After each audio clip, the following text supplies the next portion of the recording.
Good evening and welcome back for another week of reading with myself, Valerie Monroe, and my great bookworm friend.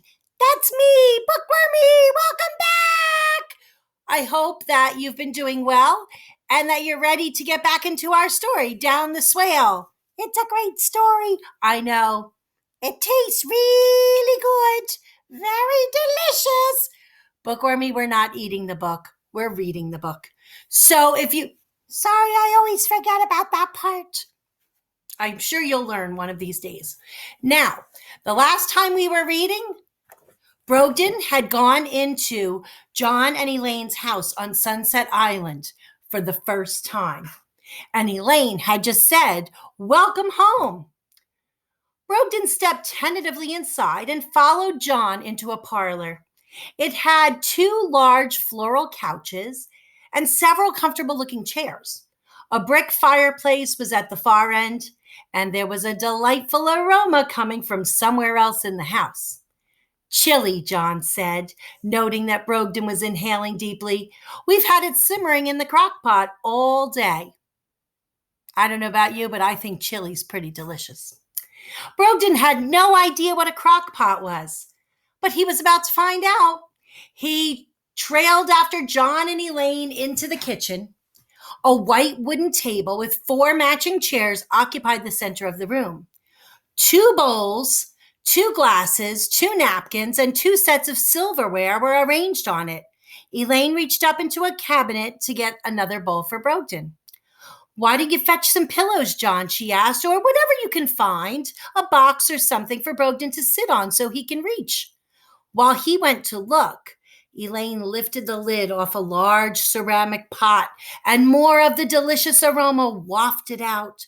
She stirred the contents with a long-handled spoon and then placed some of it into each of the three bowls. "I don't know if you'll want shredded cheddar cheese or sour cream on top. We've got both. And these," she laughed, pouring large triangular-shaped chips into a large red bowl. Brogden had never eaten any of these foods, but he didn't want to appear impolite, so he eagerly offered to try them all. John returned with a black plastic crate and a small flat pillow. He placed the crate upside down on one of the chairs and the pillow on top of it. Then he helped Brogden climb up to the top of the pillow, which proved to be the perfect height. Brogden enjoyed the chili immensely. The spiciness of the meat, the stringiness of the melted cheese, and the cool smoothness of the dollop of sour cream were all wonderful. He also relished the crunchiness of the tortilla chips. He ate 3 of these.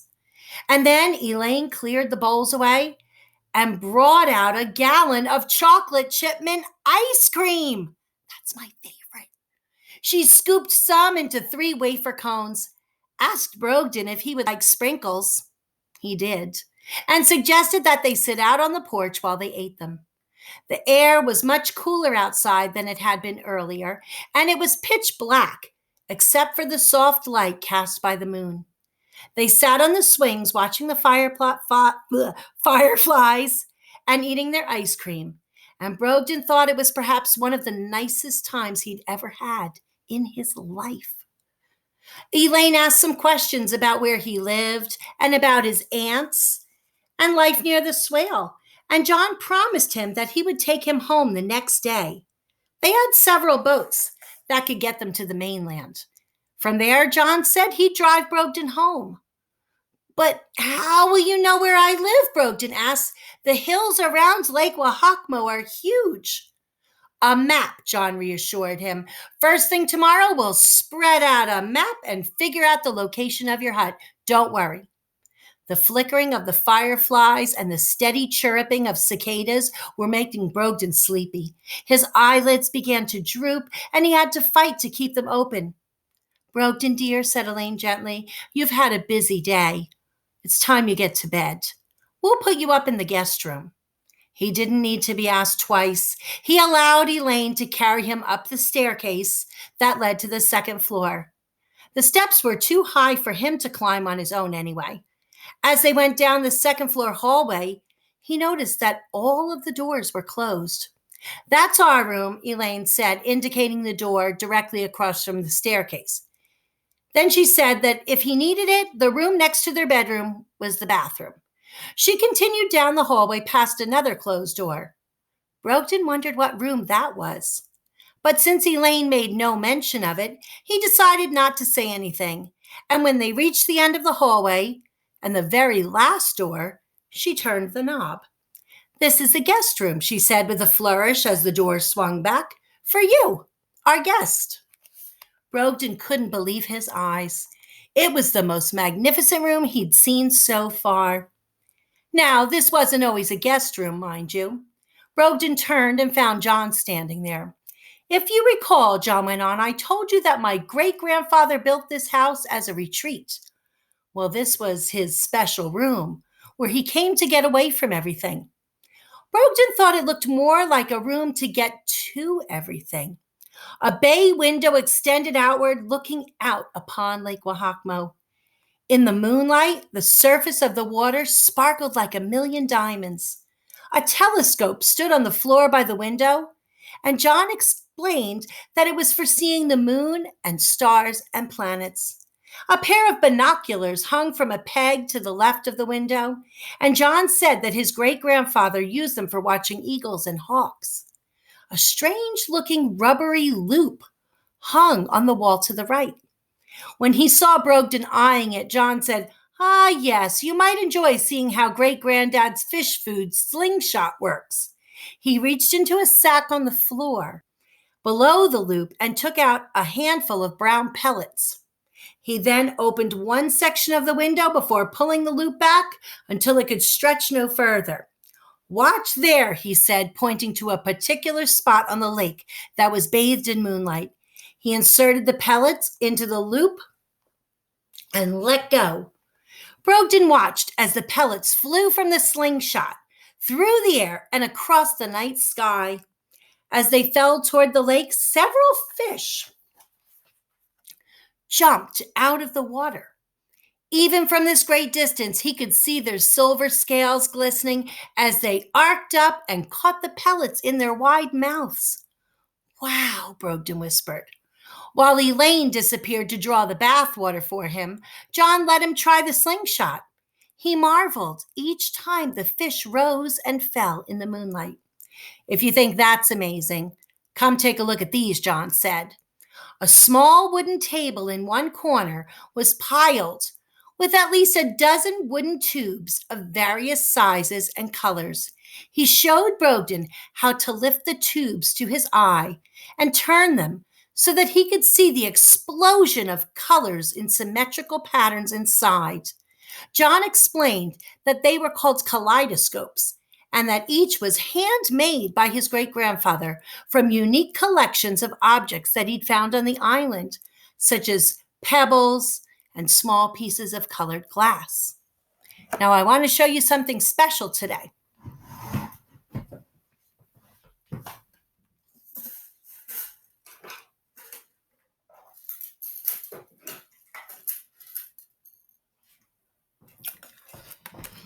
In John's special room, he's just shown Brogden his kaleidoscope collection. So I want to show you my kaleidoscope collection. This is the first one I ever got, and it was handmade. And the cool thing about this kaleidoscope is it can hang around your neck. And if you put this end up to your eye and turn this little tube here, you see all kinds of cool explosions of color. Now, my other collections, I have two other types. I have this one here that I got at a kaleidoscope museum. And if you can see in the tube, there's all kinds of glitter and things, sparkly things going down, and you can turn it the other way and they'll go the other way. If you look in this end, oh, that works, I think, for you. You'll be able to see the colors inside. And this is a pink tube that I can use with it. And there is a blue tube. So each time you put it in the end of the kaleidoscope, you get to see, let me turn it this way. you get to see some amazing explosions of color. I think that's really cool.